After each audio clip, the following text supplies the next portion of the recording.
If you want to read people and see if someone is lying, there is only one thing you need to know.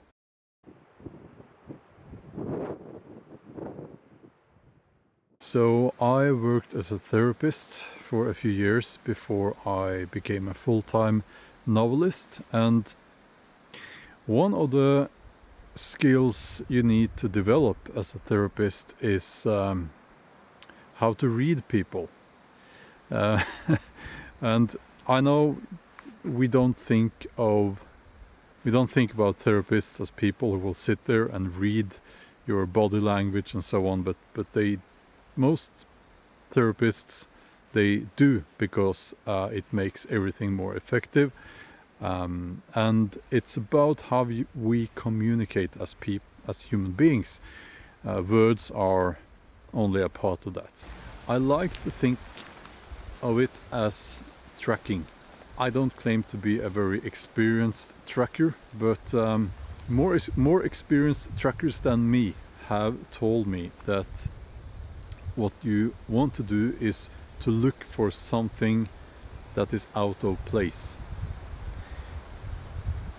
something that is a bit off, you know.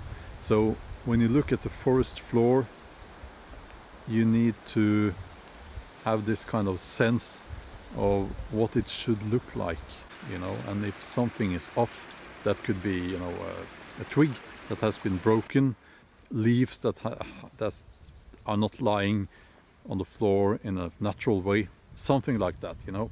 And you learn to see these things, and that will, you know, that's how we find the tracks.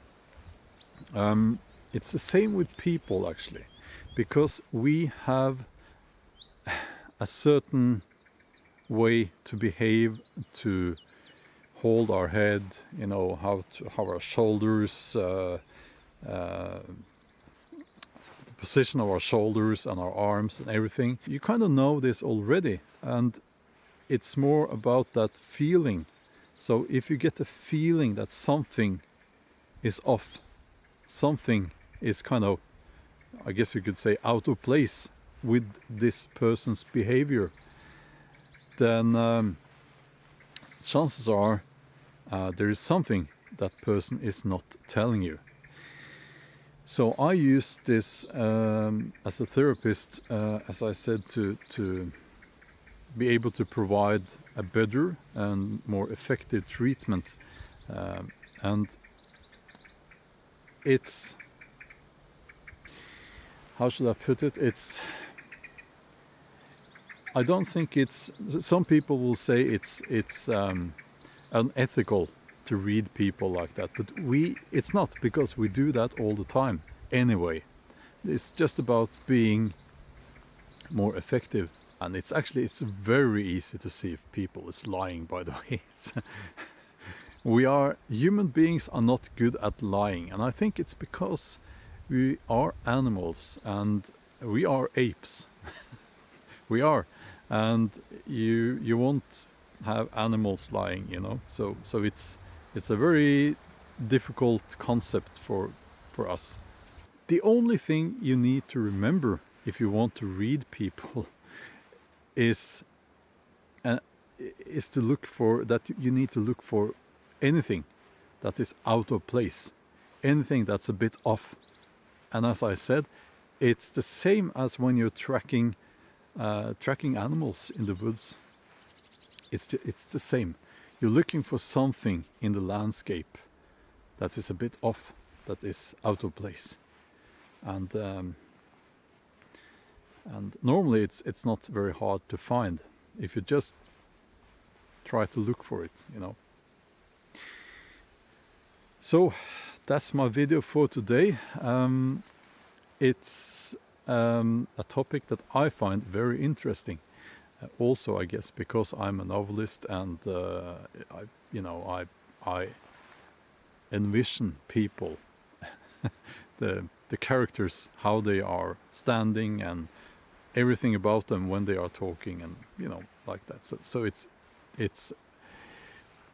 is very interesting. Human beings are interesting creatures, and And by the way, I just wanted to say one more thing, you know. I think we should all develop that skill, but you know, to be better at reading other people, not because we want to catch people lying, but because we want to be kinder and more understanding. I guess you've heard that we are all fighting a battle, and every time you meet someone, that person is fighting a battle, and I guess it's true. And yeah, but okay, so be kind. That's my message, I guess. We should all try to be kind to each other. Okay, have a wonderful day. I'll see you in the next video. Bye bye.